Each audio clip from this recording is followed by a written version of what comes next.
Thanks to the popularity of criminal investigation television shows, one would think that the forensic scientist is a one-person crime-fighting crusader who can single-handedly blow the case wide open and put the cops that initially attended the scene to shame. Well, it doesn't really work that way in real life. But forensic anthropologists are useful members of a criminal investigation team. A forensic anthropologist studies only the bones and decomposed remains of an individual, not the mysterious bloody note clenched in a fist, the half-chewed bubble gum in the victim's mouth, or the peculiar pattern of bloodstain on the wall behind the body. The forensic anthropologist focuses on the bones, which offer up to the skilled scientist a story about the identity of a body and its means of death. The bones in this morning's reading, also have a story to tell us. They tell a story of exile, a story of invasion, and a people enslaved by their enemy. A story of the rape and pillage of their homeland, of Jerusalem and of the temple and its sacred relics.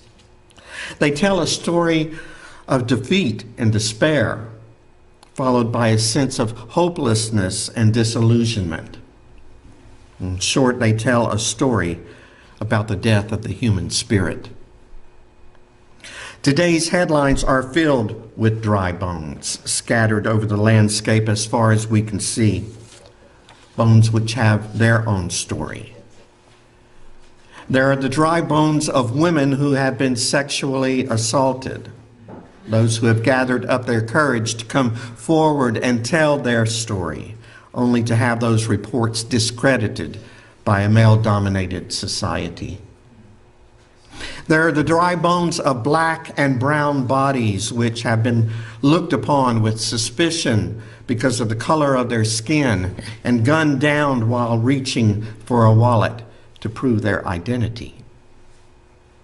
There are the dry bones of indigenous people whose land has been stolen from them, a people not formally recognized as U.S. citizens until 1924. And only then because of the remarkable number who volunteered to defend our nation in World War I. There are the dry bones of same-sex loving people who are treated like second-class citizens by churches and businesses simply because they choose to live open and authentic lives. There are the dry bones of an increasing number of transgender siblings who have been shot multiple times, decapitated, dismembered, and disposed of as if they are nothing more than trash. There are the dry bones of the more than 5,000 refugees who drowned, suffocated, or died of hypothermia in the Mediterranean Sea last year. People desperately trying to escape the violence of their own homeland only to meet their death at sea.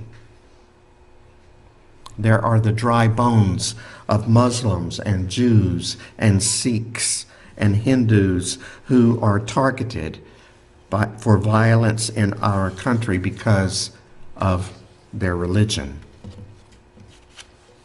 There are dry bones as far as the eye can see. And the peace, love, joy, and hope of this season of Advent seem as far from us as life for the valley of dry bones in which the prophet Ezekiel found himself. It's overwhelming. And we feel our own spirits drying up within us, withering away until all that is left is an inner weariness and quiet despair. We need someone to rescue us, a knight in shining armor to ride in and vanquish our enemies, a God who will wave a magic wand across the landscape and set things right. What we don't imagine is a God who expects us to do the work of setting things right. A couple weeks ago, we heard from the prophet Jeremiah, who wrote a letter of encouragement to those who had been taken into exile. In today's text, the prophet Ezekiel himself was an exile. His own spirit was dried up, and his own sun-bleached bones were among those of his fellow Israelites that littered the valley in which God had placed him. And it was this bone-weary mortal whom God called to speak a word to the dry and lifeless bones of his comrades, a word that would restore them to life. And so Ezekiel obeyed. Our text says he prophesied. He spoke the word which God had given to him, a word that restored the dead to life. And little by little, bones, muscle, and flesh came together to form human beings again. But lacking breath, these human beings were incomplete. The Hebrew word for breath is the same one that's used for spirit. And so it wasn't until God's Spirit was breathed into these beings that they became fully alive again. At last, the darkness of death was transformed into the dawn of hope. God calls us, you, me, and the church, to prophesy to the world, to speak a word of hope that removes the shroud which seems to envelop our world today. God calls us out of our weariness, our sense of despair, and our utter hopelessness to speak a word of peace and justice to the dry and lifeless bones of our world. Sikh activist and lawyer Valerie Carr describes the darkness of our world as black bodies that are seen as criminal, brown bodies that are seen as illegal, trans bodies that are seen as immoral, indigenous bodies that are seen as savage, and the bodies of women and girls that are seen as someone else's property. And when we see these bodies not as brothers and sisters, she points out, then it becomes easier to bully them, to rape them, to allow policies that neglect them, incarcerate them, and kill them.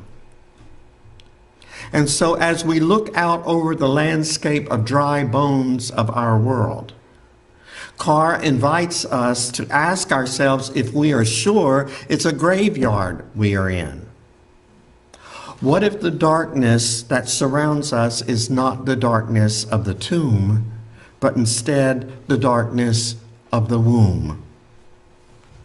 The creative darkness that gives rise to hope and peace and love and, yes, even joy. Could it be that God is standing right beside us and, like a good midwife, calling us to breathe and push? Mary, the one who gave birth to Jesus, is known as Theotokos, or God-bearer, because she gave birth to the human incarnation of God. She carried within her body and birthed the divine hope that would forever transform the world. I believe we are also called to be God-bearers. We are called to bring God into the world, to co-create with God a new world of hope and peace, and to breathe even in our labor, always remembering to breathe, breathing in the Spirit of God as we labor for justice and peace. It appears that this morning's text, which seems much more appropriate for Halloween, with its account of skeletons and walking zombies, is one that is suitable for the season of Advent after all. Because it's a story of hope born out of despair. It's a story of new life and rebirth and salvation. And isn't that the story we recall at about this time each year? Don't we recall the story of the birth of the Christ child who gives new life and rebirth and salvation to a people who have long awaited such a thing? May we be the bearers of that Christ child in our world. May we carry God within us and give birth to hope and peace with our every word and deed. And may it be accomplished as we breathe in the Spirit of God and breathe out the love of Christ. Amen.